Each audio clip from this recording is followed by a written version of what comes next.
Hello, and welcome back to Reverse 1999. So today we are gonna go ahead and do the Charon character story. So I didn't see anything for Charon because honestly, I do think the I got a bit spoiled with the Sentinel's character story from the trailer. So I decided it's best to avoid any and all trailers and all like that for Charon. He is an very interesting character.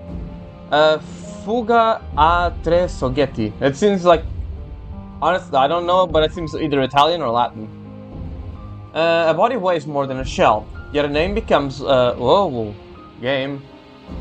It's not server reset yet. What are you doing? Hello? Okay, weird. Game?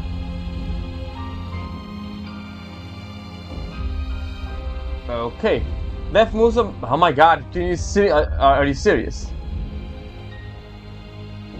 My internet's fine, it's not bad. It's literally just a game. Good god, are you good? There we go. Death moves along them without making a sound, granting the same eternal stillness to body and dust. Alright, as usual, let's go in to do the survey, see what's up with that. He is, a dynamo support, so that's definitely gonna be interesting.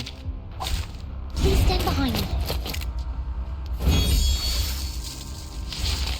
We can do his ultimate right away. Let's increase her AoE.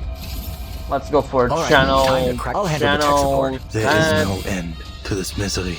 And that. Encryption complete. According to my calculations. Sacrifice holds meaning only in its warning. Life is delicate and easily lost. God damn, it's a cool animation. I will help you.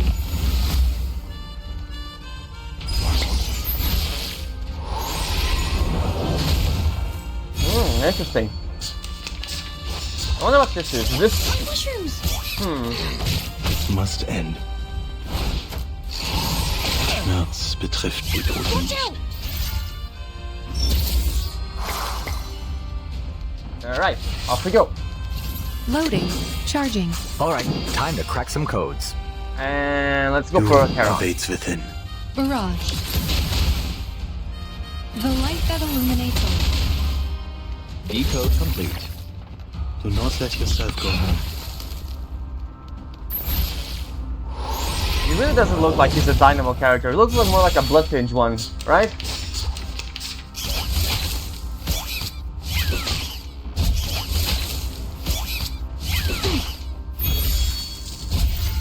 Alright.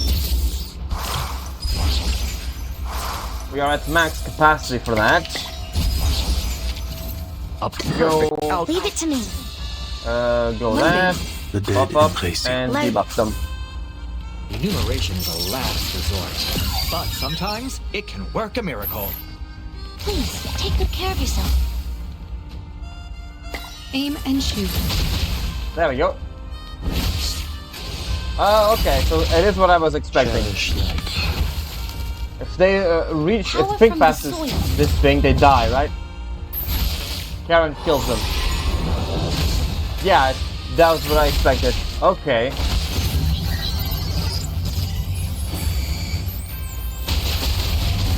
God damn, Ulrich.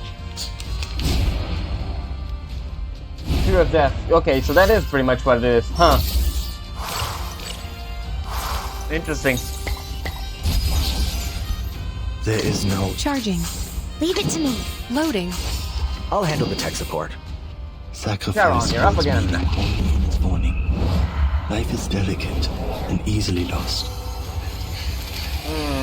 I might be interested in getting him, honestly. Eliminate target. Please cease resistance. Target confirmed. That should be enough for that guy. Yep, no, that's enough for all of them. Yep, just killed immediately.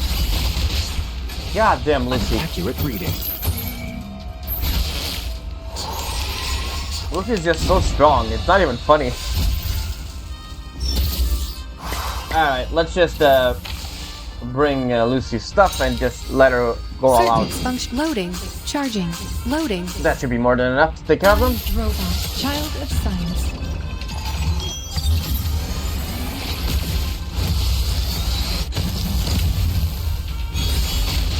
That's a lot of The light damage. that illuminates all. That's a lot of damage. Aim and shoot. Boom, and they're dead. There we go. Thanks for the assist, Charon. And now to return to my long-term mission. Rest. And that's that was that. It was interesting. Oh, okay. Alright, and now to the actual story. Let's take a look at those titles, by the way. Exhaustion from the past, delirium of the dying, endurance, fallen dragonfly, dead men walking, burned to ashes, and fugues of tragedy. Okay. Interesting. Okay. I'm gonna guess this is Charon's past, so let's go ahead and take a look at number 1, exhaustion.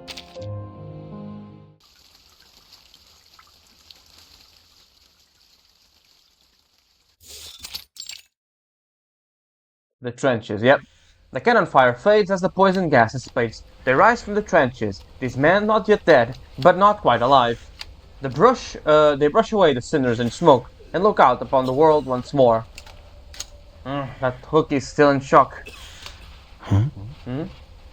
Looks like you haven't snapped out of it either. Still can't tell if you're just slow or if you're in your own little world. Also, fun fact, this sprite is an NPC sprite. This isn't actually Charon's I1, which is, yeah, the Charon's I1 has a horns coming out of here. This is Paul, not Charon quite yet. Watch your step. Fall in a shell hole and you'll regret it fast. Not that you need a reminder. We've been through this palaver before.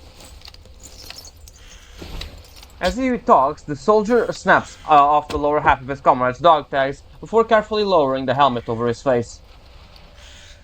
He removed his mask, even with gas hanging heavy in the shelter. Typical rookie mistake. Better not trust your gut to tell you what's safe and what's not when you're so green. They want the cursed gas gone so badly that they lie to themselves and just pull the thing off before it's gone. Now look at them. Can hardly recognize the fallen shine. Sorry about that, I probably butchered that word. Charon takes a moment to study the shadow clouding his vision. Misery lies heavy on you. Ha! If I could still feel misery, do you think I'd be standing here right now? It is understood. In the trenches, feelings fade until only the will to endure remains. Will you say a prayer for him? Isn't that your job? Faith is wasted on the dead. There is no faith in me. But if a prayer can ease their path, one will be offered. Alright, you go check on that poor bastards over there. This kid's from my hometown, I'll take care of him. The soldier straightens up before his fallen townsman, as if trying to shake off the informal demeanor. Charon studies him for a moment longer, then turns and rolls his makeshift cart forward. Oh. Charon, wherever death goes, you fall right behind. The bags of dog tags in their hands jingle, as the soldiers give him the terse nods. Franz must be caught up. That boy, he was his teacher's kid. What? Oh, okay. Franz is the guy over here. Yeah, okay. And the guy who died was his teacher's kid. Okay. Franz must be caught up. That boy, he was his teacher's kid, like a younger brother to him. He trained those rookies every damn day. Taught them how to spark the whistle of a shell, how to time a grenade to the second. When fear knocks on the door. Training often disappears. Listen. Well, he did his best. That's all any of us can do. Charon says no more. With the tag removed, he turns to examine the fallen soldier's barely attached arm. The soldier moves the body in the same way they always do, by the head and feet, and then up then down. The cart creaks beneath the weight. Shoot. No, goodbye. The soldiers curse and grumble, but Charon's gaze remains fixed on the patch of mud ahead. Crumpled triangle of black and white sticks out from the mud. It quivers in the wind, like a fallen paddle. Charon? I honestly still can't tell if he's daydreaming or just slow in the head. Charon steps forward and slowly pulls it from the mud. Wait. Hang on, what's this? A world apart from all this, the mud, the smoke, the shelling, the suffering, and death. A woman with a neatly parted hair holds a bouquet of fresh cornflowers in her arms. She smiles a tender smile, an outspoken longing hidden between, somewhere behind her eyes. Oh, it's a photograph, I think. It's pretty much what I think. Oh, who's this then? I'm not sure that. I bet she's his wife. Oh, maybe his sister? His mother? So, Then, where is her husband, and her brother, or her son? Might any of you know who this photograph once belonged to? I can tell you right now, he's not from our company. alright. Then, those elsewhere must be asked. Charon opens his notebook and slides a photograph between its pages. Right there. I told you. And rest ripples through the nearby crowd. Charon, get over here and give us a hand. We've got a wounded man and no way to move him. We need you, Charon. Get him to the field hospital. A soldier pats Charon on the shoulder. He turns quietly, following Franz a summons. Alright. He will be delivered. Okay.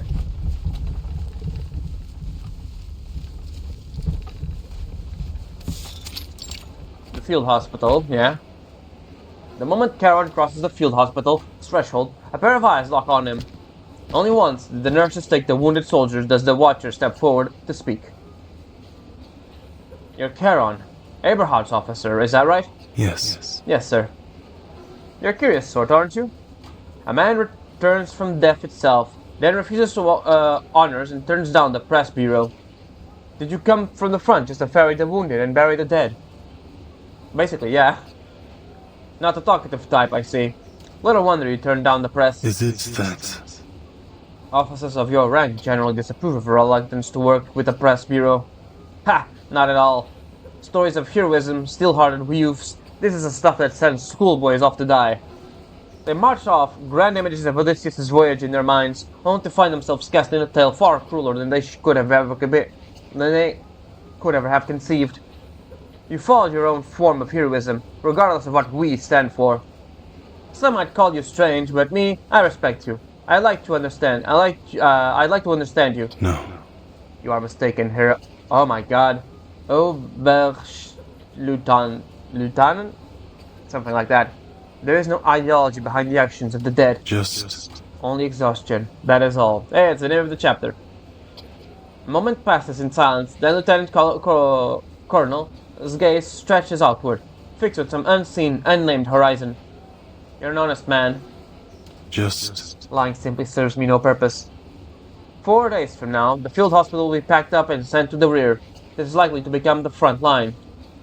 When that time comes, many dead and wounded will be left behind. It will be done. They will be laid to rest with dignity. You've grown accustomed to the helplessness of war, it seems, even to this kind of cruel abandonment. There are no words, neither anger or reason, that can be said to change things. Yeah, he's kind of right.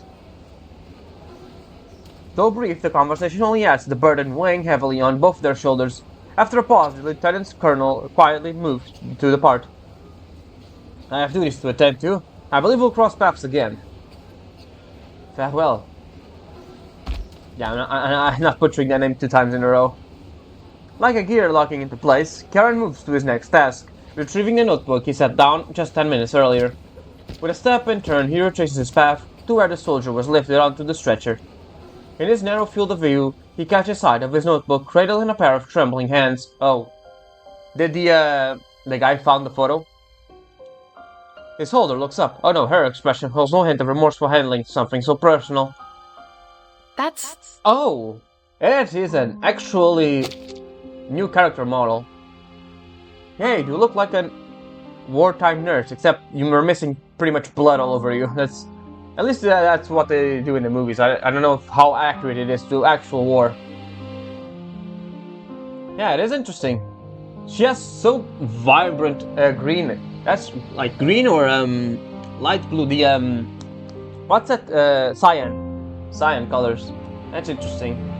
Is this your notebook? It is. Yes. This butterfly pattern is lovely. Did you collect butterflies? Charon says nothing, but the woman doesn't seem to mind. Listen. I've got these two friends. I've known them for almost 20 years. Long enough that we can't even remember when we first met. We lost our parents young, my brother and I, so those friends were the closest things we had to family. One of them became my fiancé. Walter was his name. He died on the battlefields. The other left collecting butterflies. Walter and I used to sit under the stairs at his house waiting for him to show us. He'd bring out his specimens, face lit up like anything as he explained them to us. Those were the only times he seemed truly happy. I heard that. I'd be sure he died out there, but then I heard these ridiculous rumors that he'd come back to life. Oh, is it Paul? Oh man, yeah, that'd be interesting. She glances his way, her eyes piercing blue. Oh, it's blue, okay. Yeah, cyan. I didn't believe it at the time, but now I suppose I have no choice. Partita. Oh, so Paul is right now knew her, huh? Paul, why didn't you come home? Oh man, that's interesting. Okay, we have... Yeah, this is definitely gonna be Charon Paul's backstory. Oh man. Yeah, I guess it makes sense the next chapter would be from the past.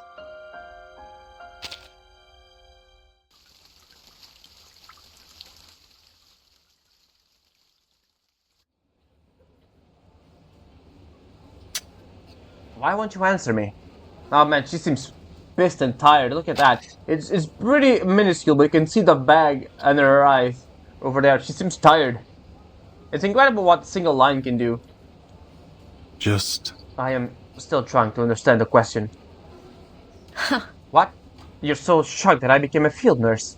Can't even spit out the proper sentence. Apologies, I must be in shock. It has been so long since I heard news of you and your brother. My brother? His leg was torn up by a shell. They sent him to the rear hospital. He died right in front of me. Apologies. I am very sorry. No need to apologize. You're a soldier too. Why? Why did you come to the front? I want to know how Walter died. Partita. Searching for the cause of a man's death on the battlefield is meaningless. I think no one should die without a reason. Her words leave Charon silent. For a long moment he struggles to find the right words. Right, because Charon's whole thing is like, there is no meaning to death in life, right? It just happens. It's just a thing that happens, right? But that's a very, how do you say it? A very, how do I say it, the word? Radical school of thinking for general people who haven't been through all the trauma. And especially for a family member of someone who just died. Of course they would want to find the reason for their death. Although... How long have you spent here how long you spent here is not known to me, but it's very clear you're a field nurse. You should know that. You ought to know when faced with artillery, machine guns, and tanks, a man's life is brief and fragile. There is little worth in it. Walter was struck by a shell. To know that much is a small mercy many are denied. Your words you spoke of Walter's death are merely a deflection. There was never meant to be an answer. I'm just gonna get pissed about that. That's not true. You know I'm not that kind of person. You're the one who's always brushed us off, dodged the truth, pretended nothing was wrong. You're angry. Why? Why didn't you come home? In such a situation, even if there is no true answers, the answer must be found. Anything will do. It was unclear. No longer know how. Oof, yeah. We need you, Paul. Whenever you're the man we knew, or wherever it is you are now. Yeah, that is true. Many soldiers after a war in general don't know or take a long time to acclimate to normal civilian life. Why won't you come home? Why won't you see your mother and sister? Oh, so he has a family that's still alive. Why did you come to see us after we lost Walter? Partita. It is not that there is no desire to give you an answer. He died right in front of you, so tell me, what kind of artillery did it? You should know that. You have read the notebook, you already know. No, I don't. There's only the date he died in there. Shellfire. That is all. I saw the ripped pages. Why didn't you tear out the rest of it? The light fades from her eyes. Then a short, bitter laugh escapes her. Had enough, Paul. I watched my brother take his own life right in front of me. Oh. So it wasn't that he died from his wounds. That is... I don't know what's worse, honestly. Why? Why? Charon cannot fathom why a man would raise his sister would choose to take his own life. Partita's eyes hold a bitter edge, yet perhaps it's her she cannot forgive. Once the wound got infected, it was like torture. Ah, you're just waiting for it to end. So it was basically euthanasia, huh?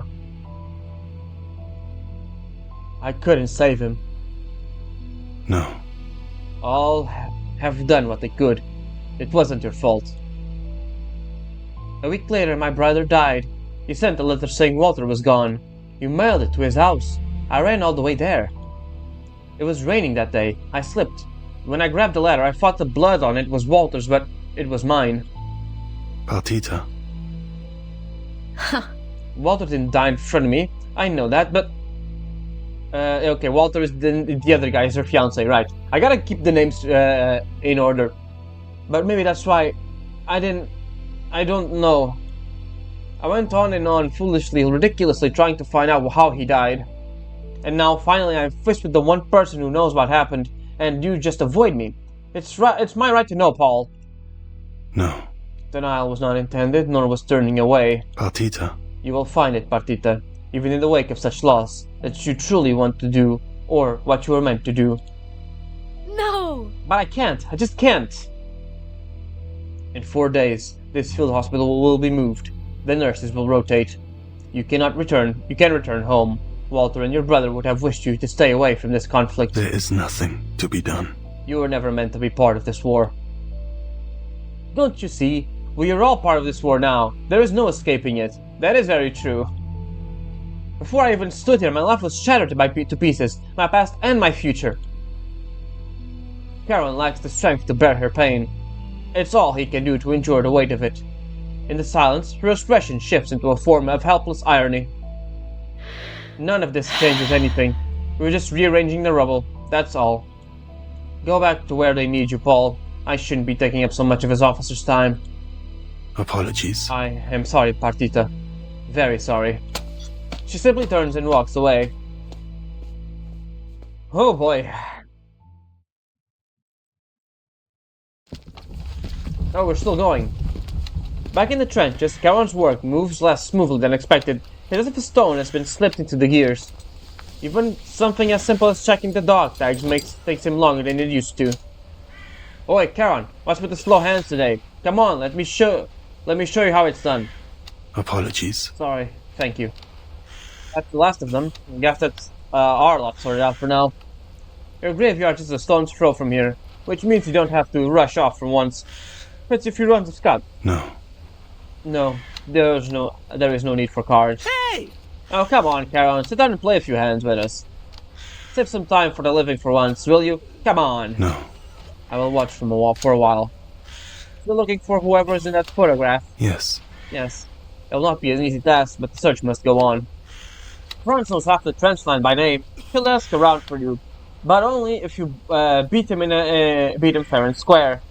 Okay, we're gonna have to beat him in a game of cards. Yeah, go on. All I have to do is win a hand against him. Isn't that right, Franz? Oh, give it a rest, you schemers. Just after Calvin's rations. Huh? Rations?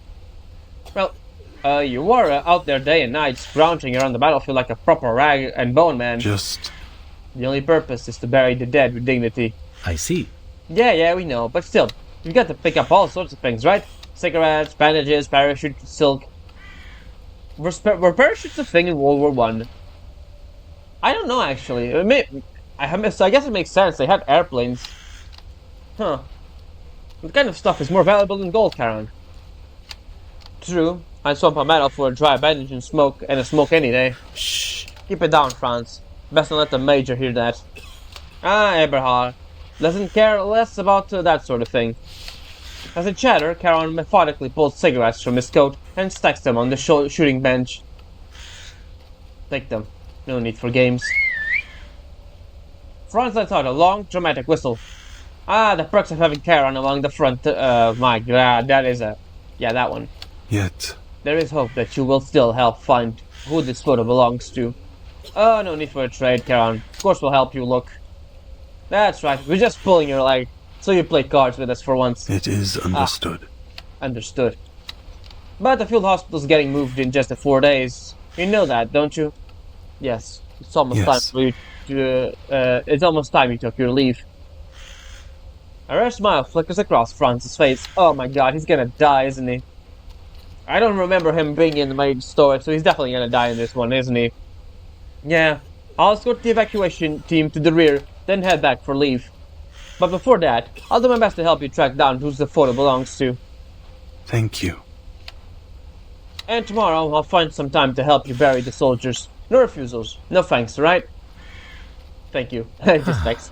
If I didn't know you better, I'd take that thank you as a challenge. Man, this is gonna be a heavy one, definitely. Charon is such an interesting character, I will say. I think I've just said it 3 times already. I'm guessing we're gonna be fighting or something in this one since it has a helmet on. Let's take a look. Oh, it's different. Silence descend on the battlefield. I must act. Save who I can, bury who I can't. I need to hurry, but there are many dangers ahead. Which path is the best? Drag the portrait to move, Charon. Pass through all checkpoints and reach the destination. Okay. So my guess is this. Simon Heyman, unit number something, enlisted in 1919, blood type O. Okay. Let me take you there. The fires from the bombardment will still rage for some time. I can let them burn, or try to extinguish them. Yeah, okay. So we extinguish that one, so we can... Jean Dumas, unit number something, enlisted in 1915, blood type O. Right at the start of the war, something like that, huh? Oh, we can't... Okay, I guess we can go over here.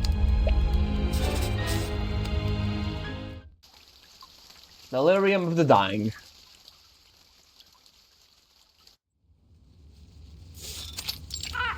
Forest near the field hospital.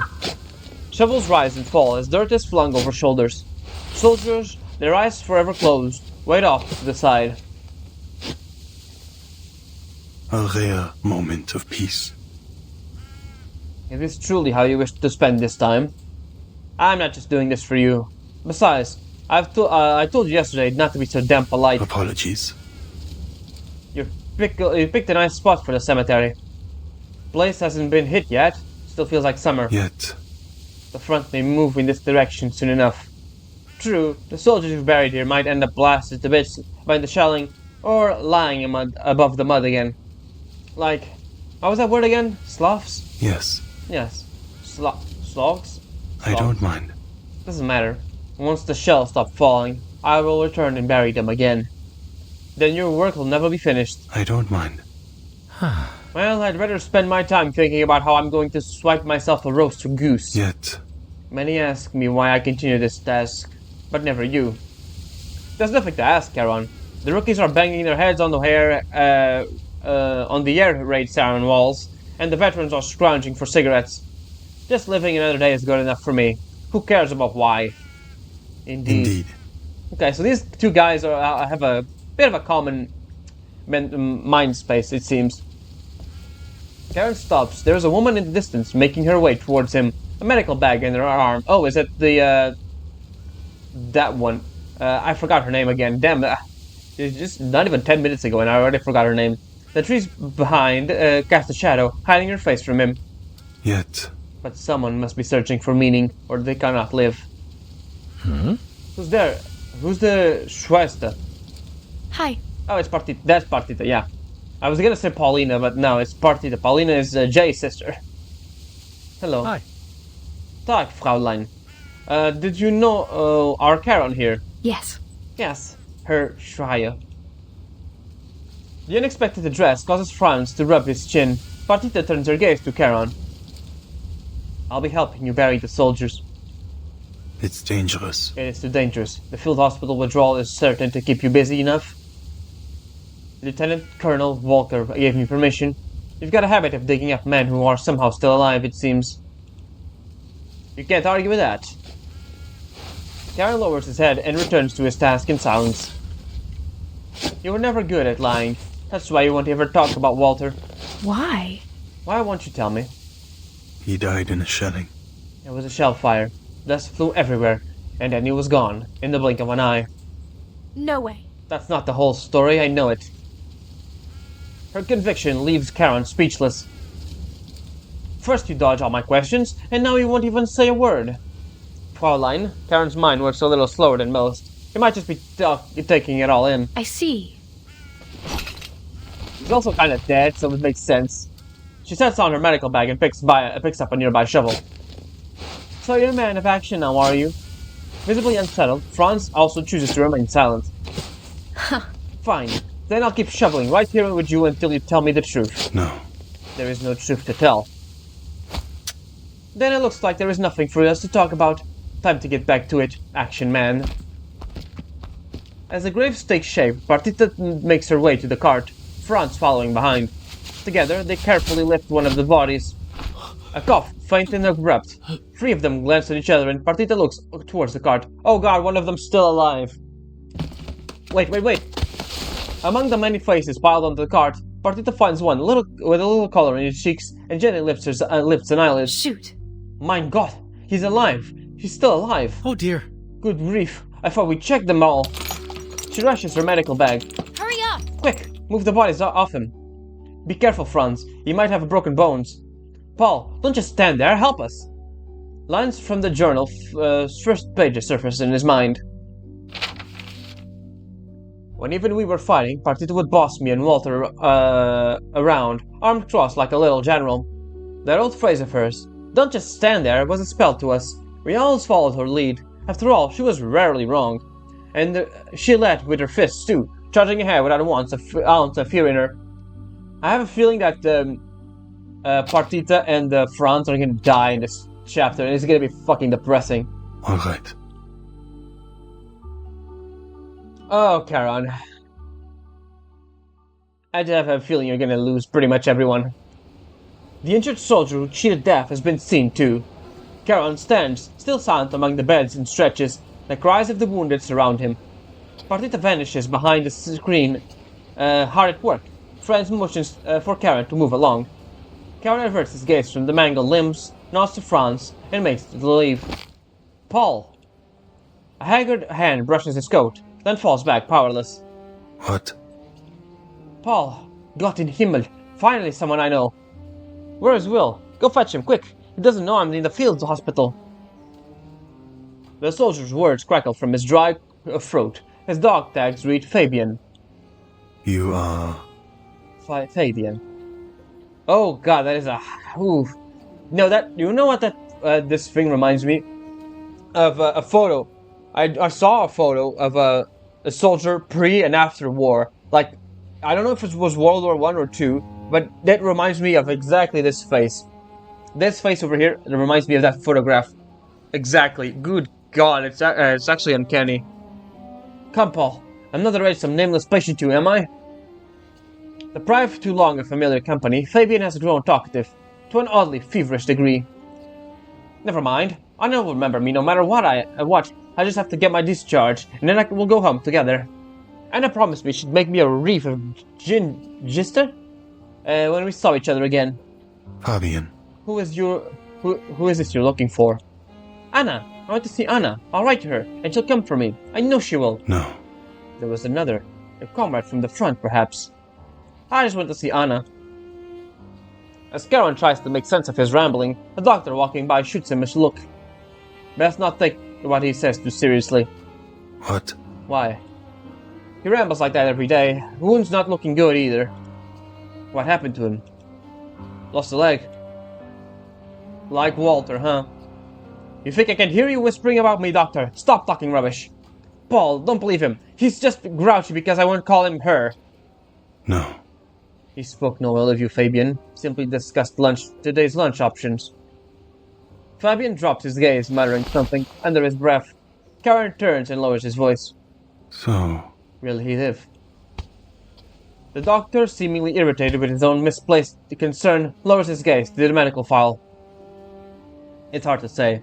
3 days from now we'll evacuate to the rear. He'll receive better treatment then. But if this condition worsens before then, we'll have to leave him behind. and some painkillers. Leave him with some painkillers. I don't even think they're gonna leave him with that. Okay, at least they give him that. Yes, we're all preparing to evacuate. Frankly, I doubt he's last that long. Perhaps it's cold of me to say, but that's just another part of the routine here. One bed empties, another fills, and the dog tags pile up like cigarette butts. Understood.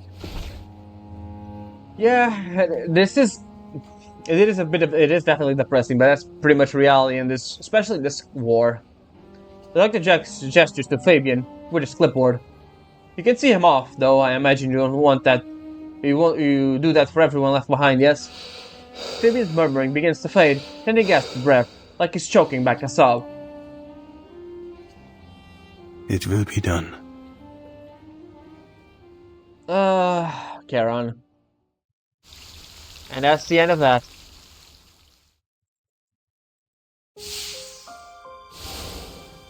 Part 4. We're almost halfway there. Endurance. I know this stage is locked.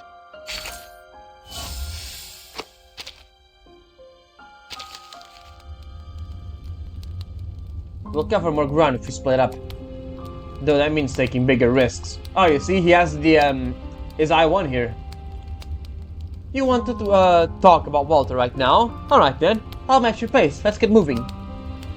Partita follows Charon's vertically, but moves opposite to him, horizontally. If he goes left, she goes right. Oh, interesting. Okay, let's see, maybe this? Get water, then we go up. Ah, we can't because of, wait. No, we can just distinguish that one. And then, there we go. Howl Bond.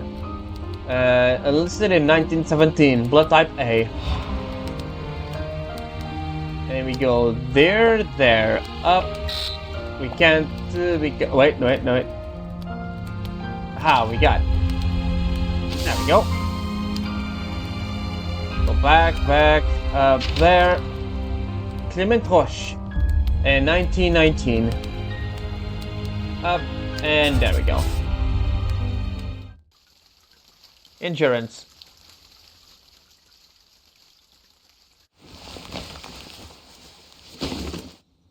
The night shift has ended, and the wooden plank on the cart has just cracked. A new plank must be located. Remembering Partita is resting in a nearby tent, he slows his step as he quietly searches for wood in the dark. This is a trench locked in brutal conflict with the enemy. No. Soldiers are unlikely to wander here. This silence is just that. Silence.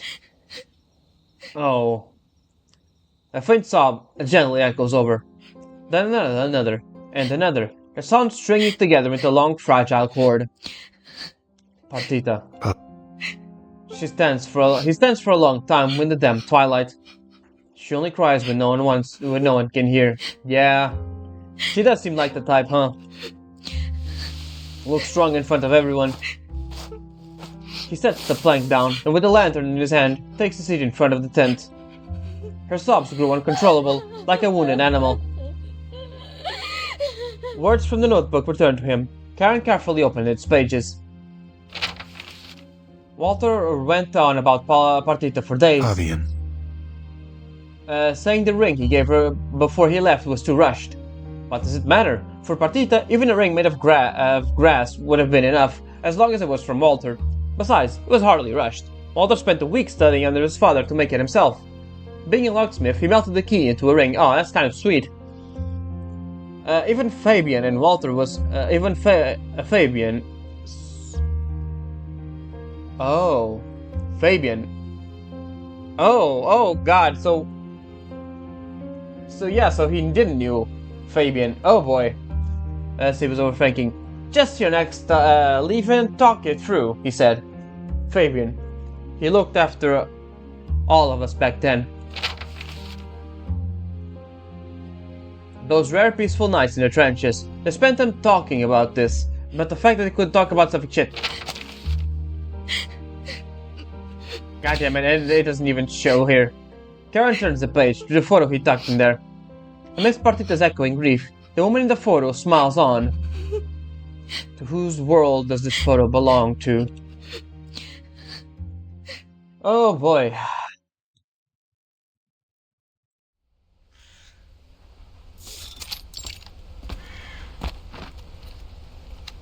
Oh, Eberhard, hello. It's been a while, Paul. It's been only 4 days. But for a major, 4 days is not a short time. Eberhard smiles. Is this before he got brainwashed by the madness? It looks like it.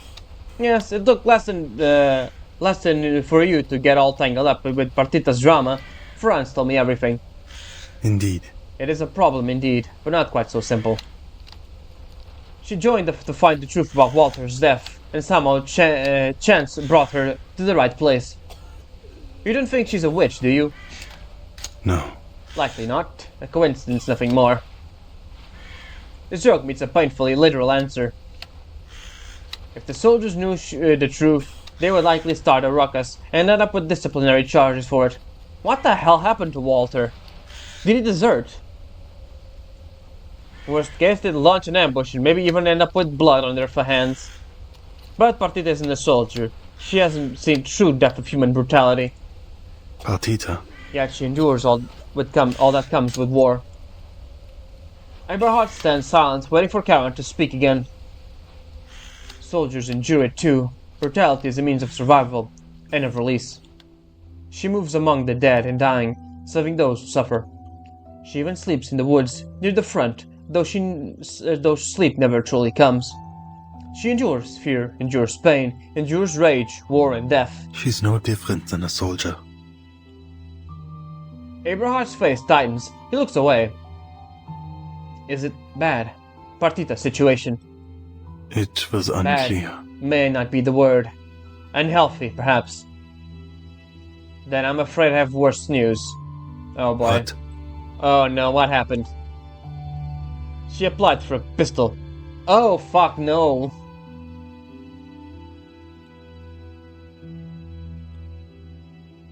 Did you approve it? It wasn't mine to approve, Lieutenant Colonel Walker did it.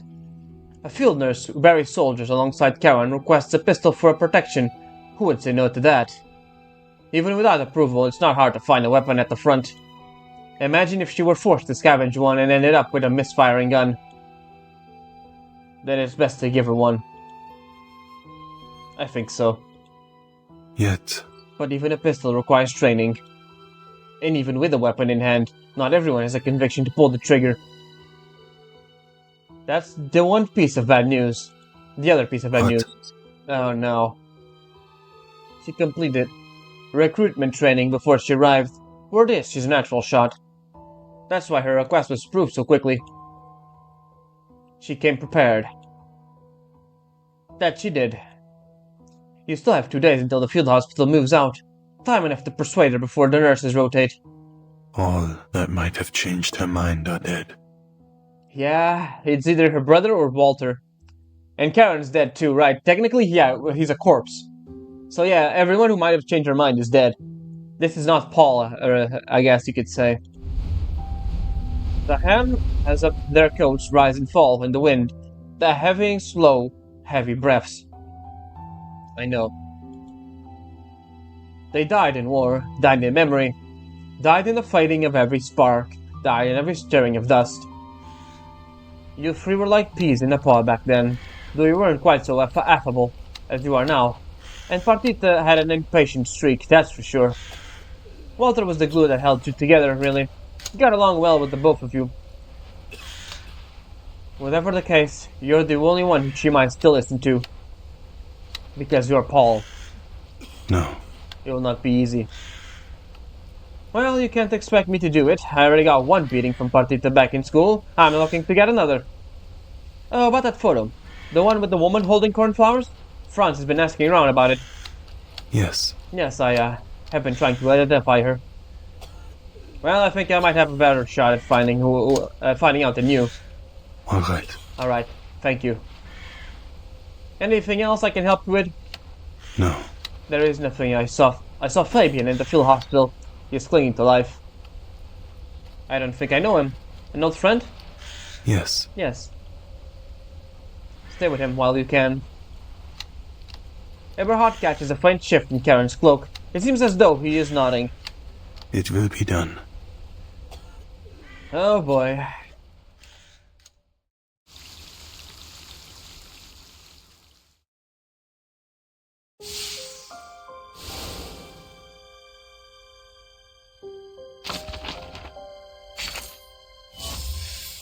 On to the fallen dragonfly. Man, this really is getting depressing, huh? Alright, we need to get there, and there. So, Paul Wolf, 1918. But Volk, 1918.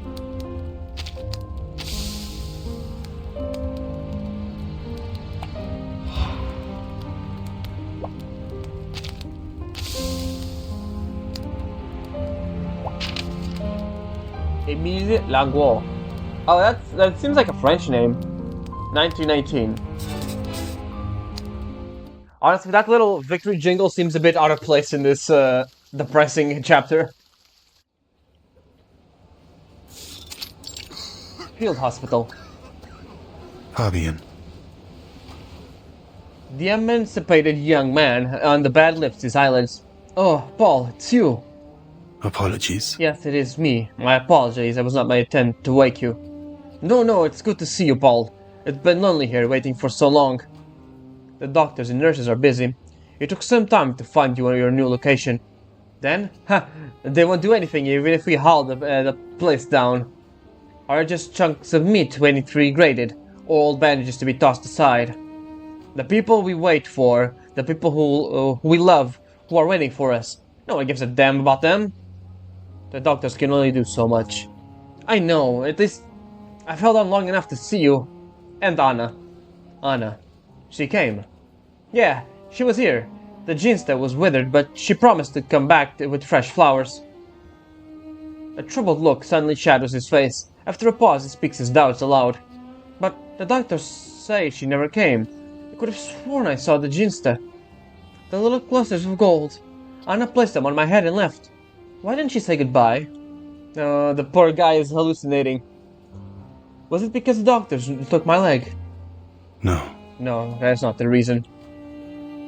But they kept saying I'm mad, that no one is waiting, that no one misses me. No one's looking for me.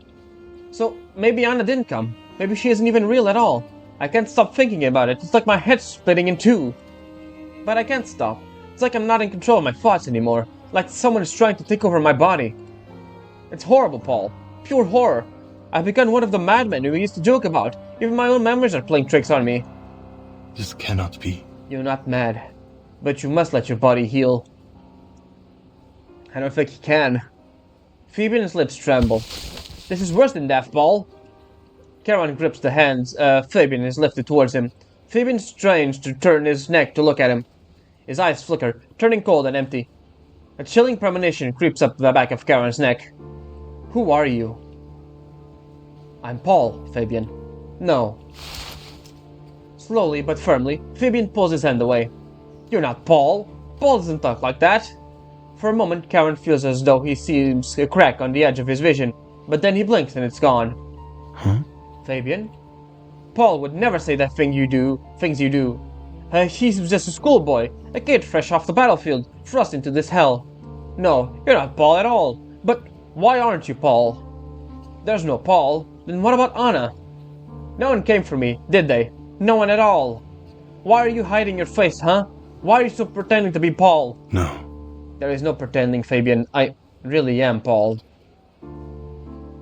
He is like in the middle of becoming Charon. Not quite Charon, but not quite Paul either.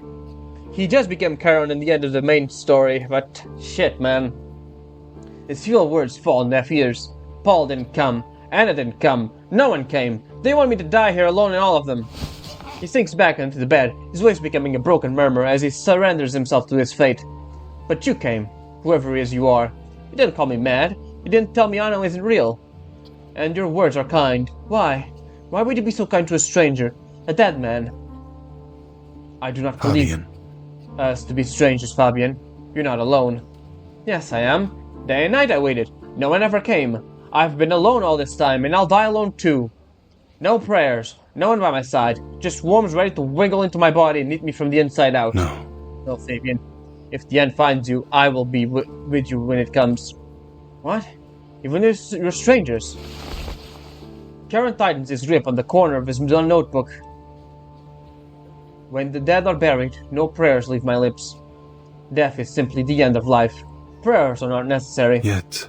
But if it comforts you, in your final moments, if you need a prayer to be uttered by your side, If it can be done, I will try it to will give be. you the blessing you wish for. Fuck me, man.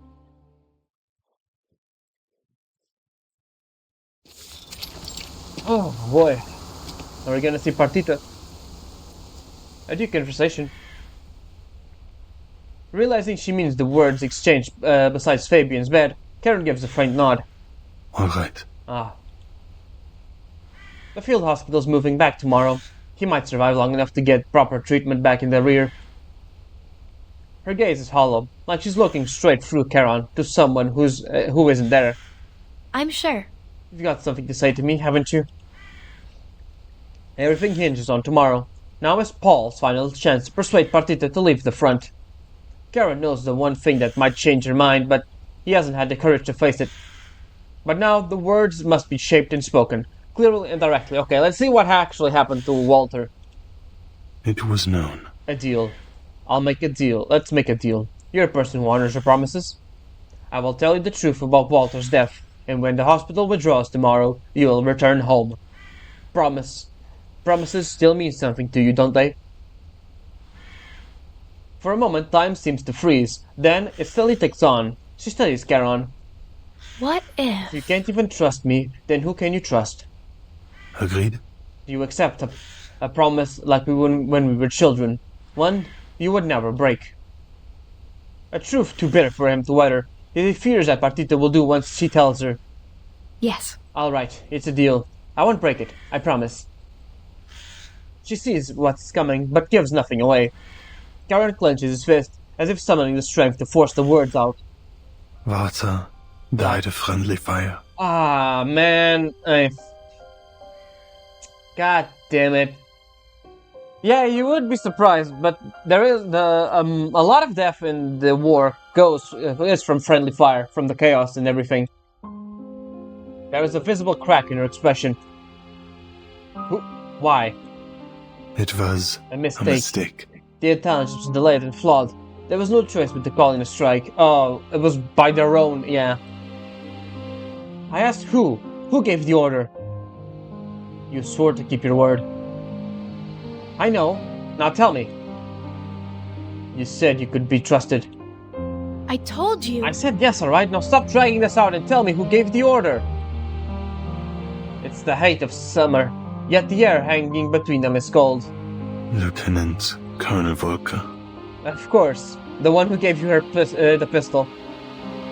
The frost descends. Friendly fire is a common pain of war. Sometimes it's unavoidable. I don't need you to explain that to me. She shifts her gaze away. Charon tries to read her face, but all he sees is a brittle coldness. Do you still dream, Paul? No. No, since coming to the front I stopped dreaming of things that cannot be.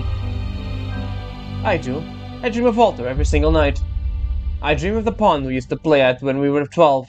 Walter waits there, hoping to catch a dragonfly for me. Oh. I shout with all my strength, telling him to stop waiting, that the dragonfly will never come, but he can't hear me.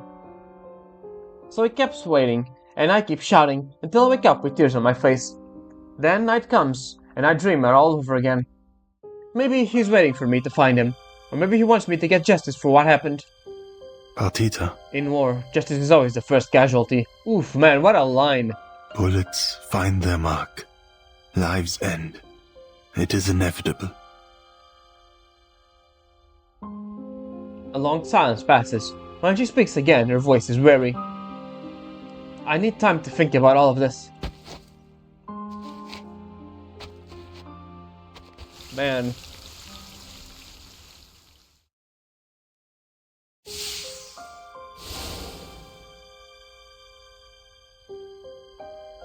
Honestly, I don't even know what to say, man.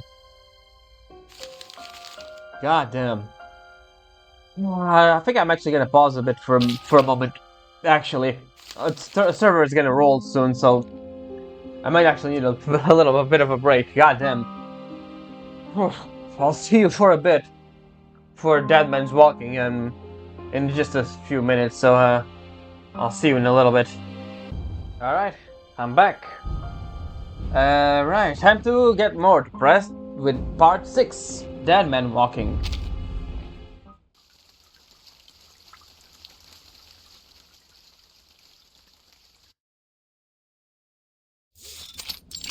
No Man's Land, yeah.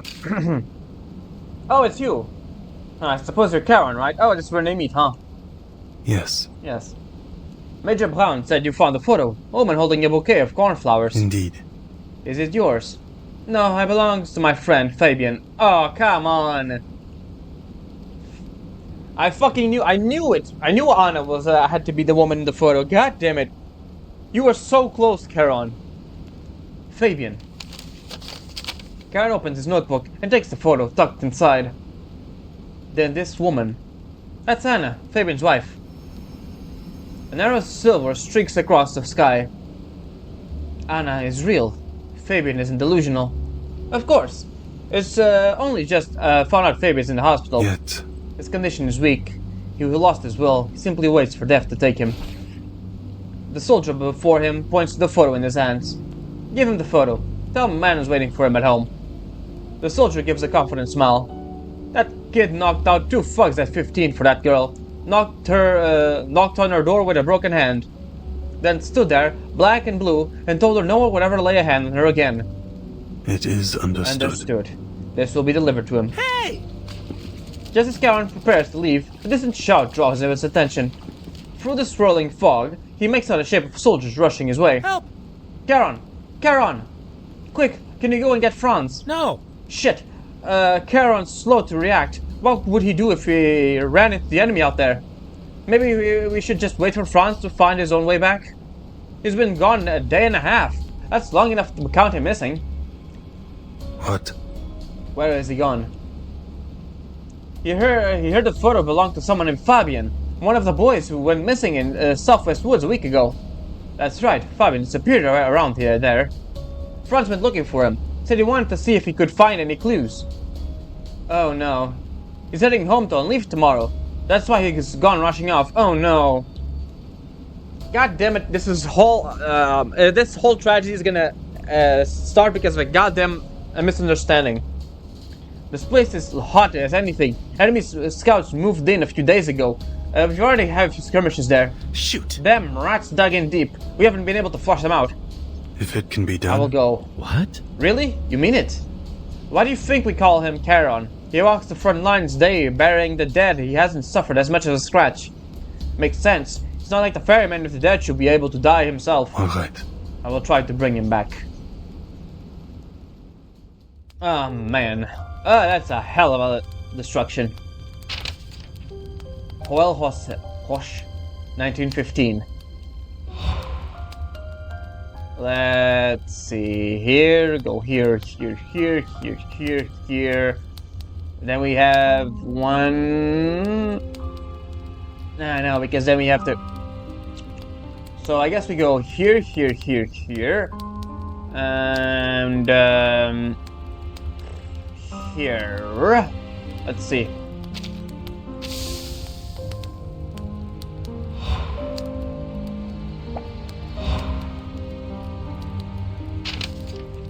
Maximilian Klein, 1916. Alright, so if we go here, We need to have at least one water. Let me see if we can do it.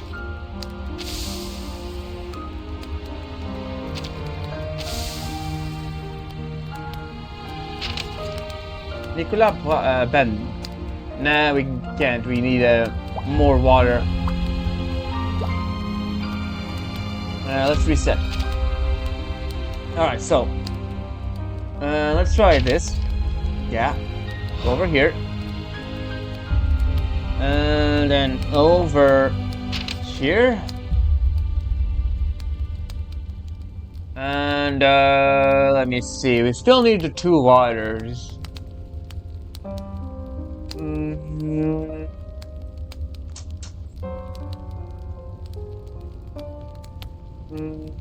How do we do this then? We can't go over here because then we need... Or actually, let me see. Can we just do this?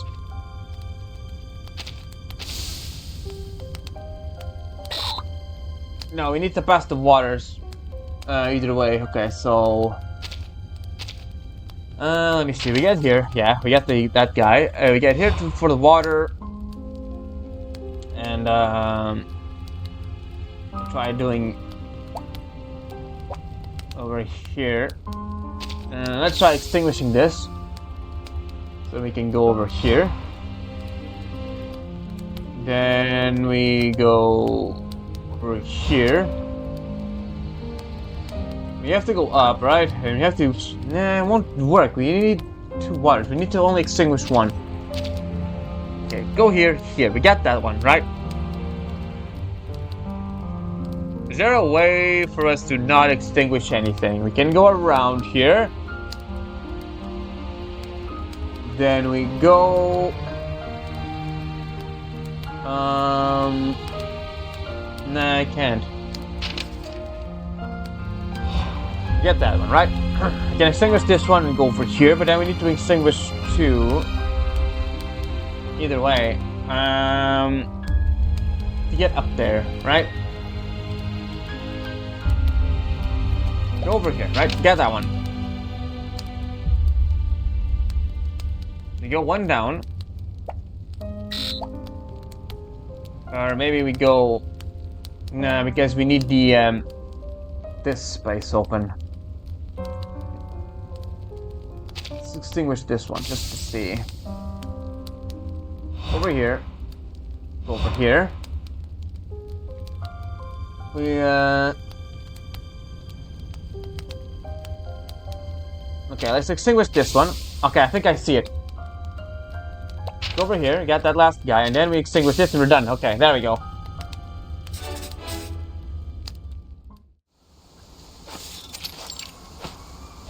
There we go. Charon traces a fresh path. The silence feels heavy, as though something is about to pounce.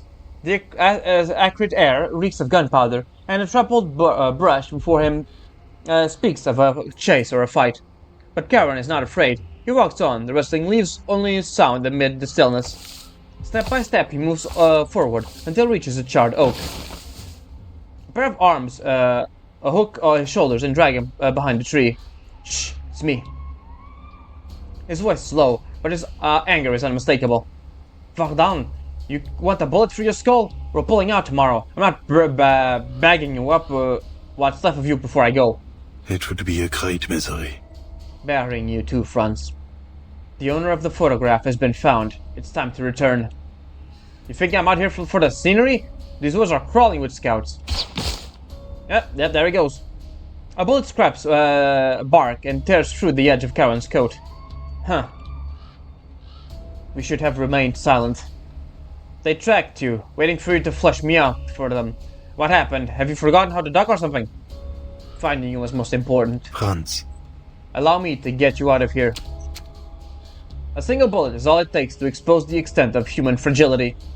Charon can't comprehend it. Shouldn't Franz's first instinct would be to duck and hide when staring death in the face? Charon! Oh man. A bullet comes from the flank, heading straight for Charon. Franz sees it instantaneously. He tackles Charon to the brush, then rolls clear. Franz? Noshla. I think that's how you say it. Blood splashes onto the grass. Charon presses his palm against the wound on Franz's back. Do not give in. You're hurt, Franz. Why risk your life for a soldier who is no longer a soldier? Franz ignores his wound and starts shouting in a language of not his own.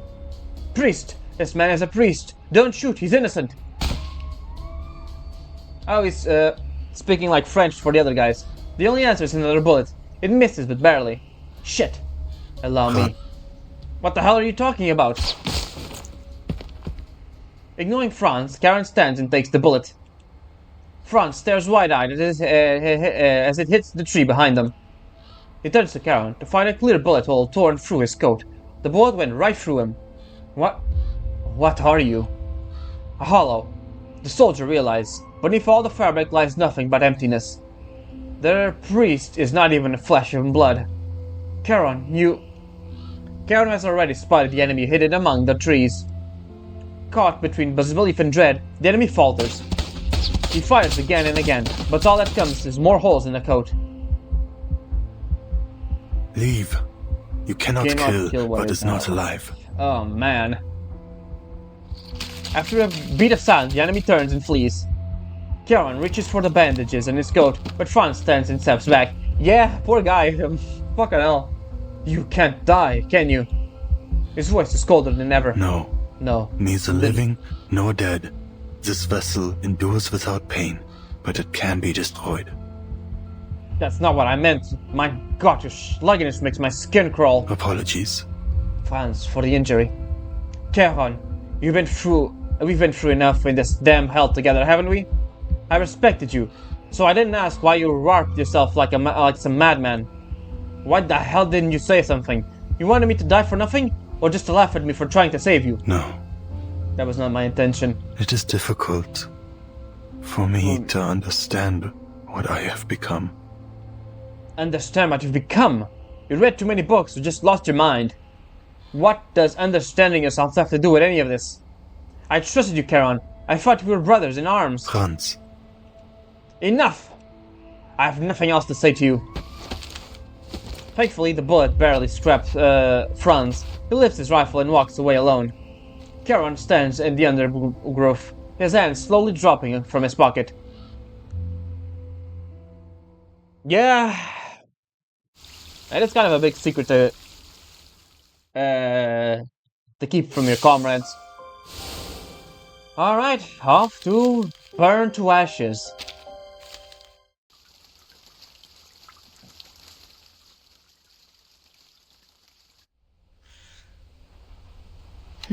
You and Franz had a fight.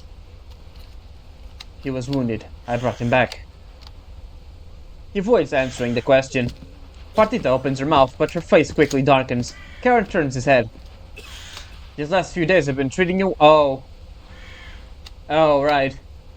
These last few days have been treating you well. You're busy tomorrow when the hospital clears out. Lieutenant Colonel. Guten Tag, Herr... Oh my god. May it pass without incident. Even Charon, often criticized for his slowness, senses something unusual. Why? You are unarmed. Not even dare you see an unarmed officer in the trenches, eh? Did he give her his own gun? The war will be over soon. I'm just waiting for retirement. My granddaughter's due any day now. I'd rather not carry a gun again. Maybe I'll never need to. Your wife's letter. I remember a pub. Laughter and a beer. To replace bullets and blood. Yes, she knows me well. Once I give up this uniform, all I want is to run a simple pub. Chatting with regulars, cracking jokes, a few hands of Scott. I'll leave a tab there, and give it a reason to bring all their friends and family around. Franz. Would certainly come. Tell him to come then. I'll serve him a bratwurst, free of charge. We've been at war too long. It's time to remember how we used to live. Charon glances at Partita. She stands quietly nearby. Partita knows what he wants to say, but she can't stop herself. Lieutenant Colonel Warner, you ordered that shelling, didn't you? Even though the intelligence was wrong, you killed your own men. You killed my fiancé, Walter. Walter turns slightly to face her. A girl who could have attended school alongside my daughter, and yet she looks at me like I'm the enemy. Well, I suppose I deserve it, though I've rarely had such an encounter. There are surely thousands of girls like me throughout the fatherland. You just haven't met them yet. Yes, you're right. I've prepared myself for that. You'd better have. The Lieutenant Colonel gaze follows every trace of coldness and hatred from her face. He smiles bitterly. Walter was young, but he has a good head on his shoulders. A sharp and thoughtful lad. When he first arrived, he wouldn't even fire his weapon. But he certainly was no coward. Don't you dare try to play my emotions. We're just the threads on a tank, Partita. We're ordered to advance and crush anything in our path. On the front, it's win or die, and when someone dies out there, it's never just one person who pays the price. I regret Walter's death, more than the man who ordered the advance. Shoot. So you're shifting the blame to now, telling me it's some other bastard's fault. Of course not. War's the river of hatred and death. I stepped into it, I must accept the price. If you want to kill me, so be it, but you have to step into that river too. So, Partita, if you're ready for everything that comes with that, then pull the trigger, I won't stop you. God damn, Walter. Walter. Partita's lips tremble. She tries to speak, but the words fail to come. The Lieutenant Colonel turns around and barks the name of a nearby sergeant. The firearm you asked for has arrived, Partita. I've come to deliver it to you myself. It was his gun, wasn't it? She takes the pistol and lightly tests its weight on her hands. Charon watches the Lieutenant Colonel leaves, then turns to Partita. He's an old man. Well, he's just an old man waiting for his retirement. Oh, so you're going to preach to me too. Taking his life will only cause you to suffer.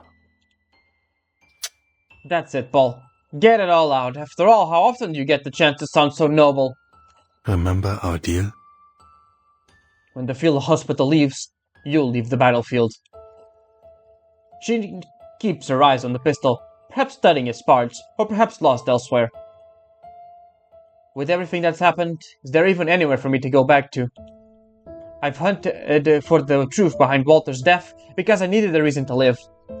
Even if that reason was absurd or based purely on hatred.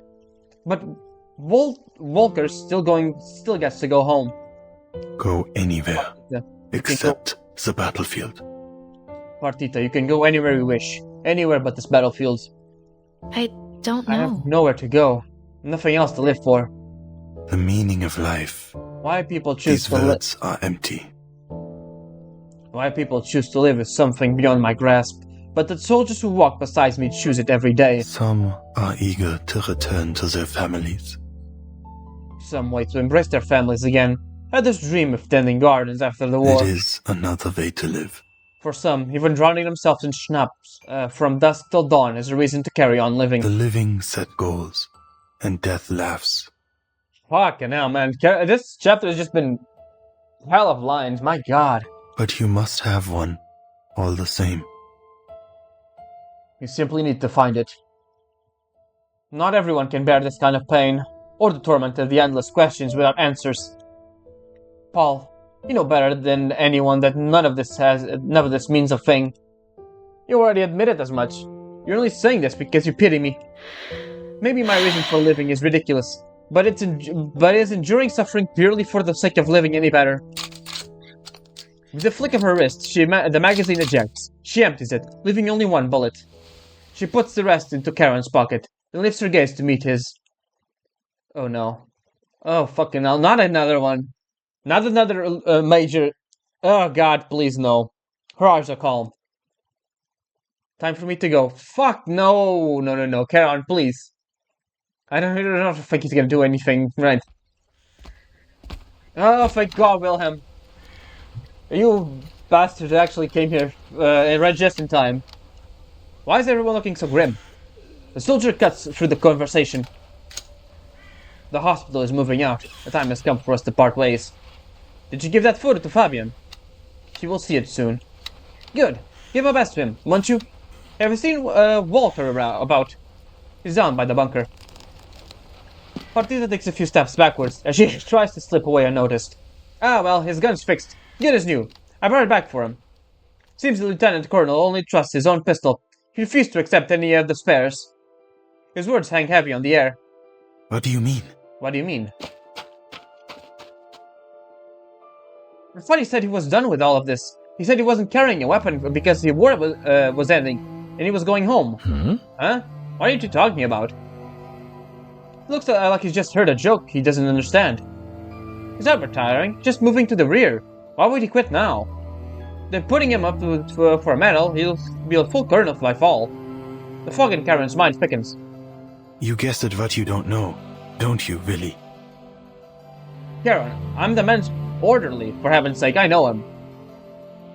Perhaps at this moment, Charon shouldn't be questioning Wilhelm. Perhaps he should be watching Partita. Oh no. That damn liar, that sneaky two-faced swine. But would stopping her really change anything? Partita! Partita, fuck off. Oh no, she slips into the bunker as swift as a breeze. Words enter Charon's mind in a stampede. The words start to spin. Walter is dead. Oh no. Friendly fire, they said, but nothing about it was friendly. Now when it dropped while we advanced. Vermont, why didn't I pull him from the crater when I had a chance? Goddamn it, I didn't have time to read that. God in Himmel, what will tell Partita? How will I tell his mother? I lived and Walter died. Should I tell him I'm sorry, that he should have been the one who lived? It's true, I shouldn't have been him. He was the one who kept us going, kept us smiling. Oh my god. In the echo of this shot, it all falls silent. The noise, the whispers, the thoughts, everything. Charon sees the lieutenant colonel clutching his chest, red pouring out from between his fingers. Partita turns to Charon, her face now calm and distant. Both the living and the dead fall silent.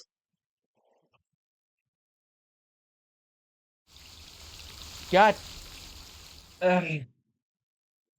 Well, she didn't kill herself, but she might as well, right? Ah, man.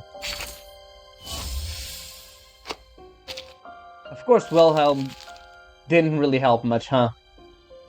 Fugue of tragedies. Let's end this, shall we?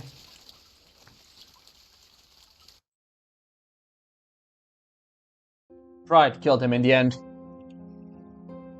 His lies became the bullet that struck him down. But all that is meaningless now. Do you wish you'd stopped her? It was unclear. I don't know. Partita said to be executed before the hospital pulls out today. No one in the company was willing to pull the trigger. So we drew straws. Franz pulled the short one. God, of course it would be Franz. Heavy silence falls. No one in this world will ever know Charon's expression in this moment. What happened with that photograph? Fabian is dead. Of course. That's pretty much what I expect at this point. She will put to rest beside the others in a hospital that will not return home. His commander and friend cast him a silent glance, unsure what to say. And upon return to the field hospital, he was already gone. He did not know that Anna was waiting for him at home. Yeah, the photograph ultimately failed to find its way to his hand. He died, never knowing that Anna waited for him at home. Eberhard, finally overcoming his indecision, pulls a crumpled letter from his pocket and hands it to Charon. Wilhelm gave me this letter. Came from the rear this morning. Their house, Fabian and his wife, burned down a week ago. What? Why? Bad news reaches the rear every day. Not everyone in the fatherland can bear the waiting. Fabian. Vows were broken. He was alone and death came to him. What's done cannot be undone, nor can it be All changed. that can be done is to apologize. Franz shielded a ghost from a bullet, but all can be done is to apologize. Every struggle from death and dying. That no longer has meaning. Partita lost her path. Ours' deal no longer has meaning. This is crashing of an era. None can stand against what is it. done here has any meaning at all. We have lost our compass, our anchor, and we drift upon the waves into death. We're not sorry you didn't stop her. Yes. Correct. Yet. But I regret that Walter could not be saved. yeah.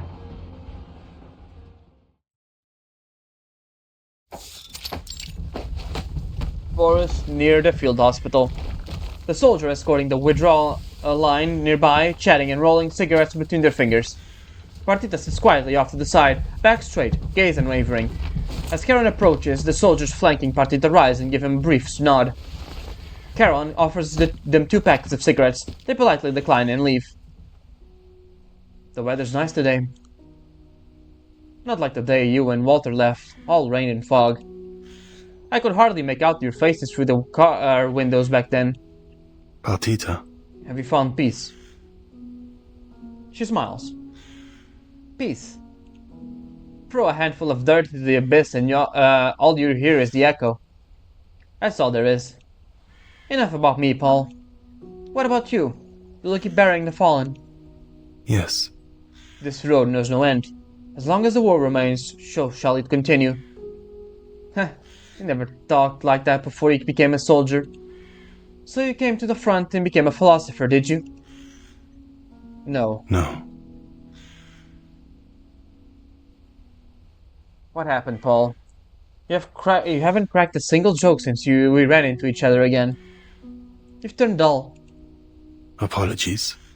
Laughter still feels unbearably heavy now. Even among the dead, there are those that cannot rest. Okay. Well, at least you can still make fun of yourself, even if you sound serious. The soldiers begin to stir, their eyes drifting towards the two of them. Partita notices and stares back at them. You know, I'm not some clueless little Fraulein, don't you? Yes. Of course. I figured something out about you. Something you haven't realized or maybe refused to acknowledge. What? It's nothing. It doesn't matter. Thank you, Charon. His fingers twitch slightly. I hope I'm not the last person to see the pain inside you. I hope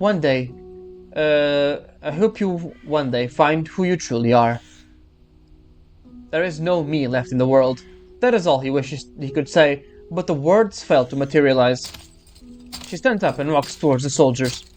Partita! She doesn't look back. Charon watches as Franz picks up his rifle. Noticing his stare, Franz turns away, as stiff as cold as stone.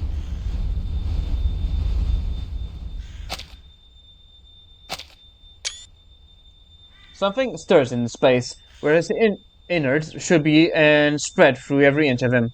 Each throbbing wave as it racks Charon with unease, but all he can do is watch as Franz loads the bullet. Franz's expression is blurred, distant and familiar, as though he's hiding behind a soldier's mask to execute his duty. Fuck, man. And just like that, it's done. Franz doesn't even glance at Charon. Simply slips into line of soldiers and boards the transport. The convoy roars to life, grinding over scorched ground and dying weeds. Silence returns. Only the dead remain awaiting his hand to bury them beneath the earth. Fabian, Partita, countless others, the young, tortured faces of war.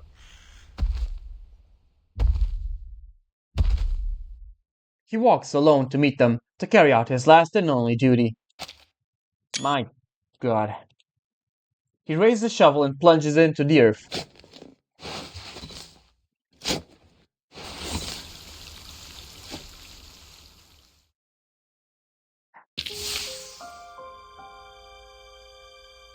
Man, I will say, this story really ties up Charon's character, I guess you could say, yeah. Yeah, this whole chapter was heavy in general. But this story just feels like we're seeing a person die for the second time. I guess it makes sense, right? We're seeing what Charon was like before the chapter. I do think I prefer this one a little bit more than the Sentinel one. But maybe I think I just like Charon a bit more. In terms of character stories, I do think this one was on par with the Recoleta one, but I do think that one was a little bit better. I know, maybe because I can relate to it a bit more than that one, since it's more relatable. I guess nobody really knows how war feels like until you've actually been in one, right? So yeah, there's that. And yeah, that was something else. A really good chapter, really good, and sad, depressing. And at least Franz is still alive. At least in this part. I don't know if he died later on, but considering how he might as well be dead for Charon. In the end, only the Major remains, and we all know how that ended. So yeah. Let's get out of that depressing thing for a while. We have almost everything for the thing here. All we need to do is clear up Utu and we're done, honestly.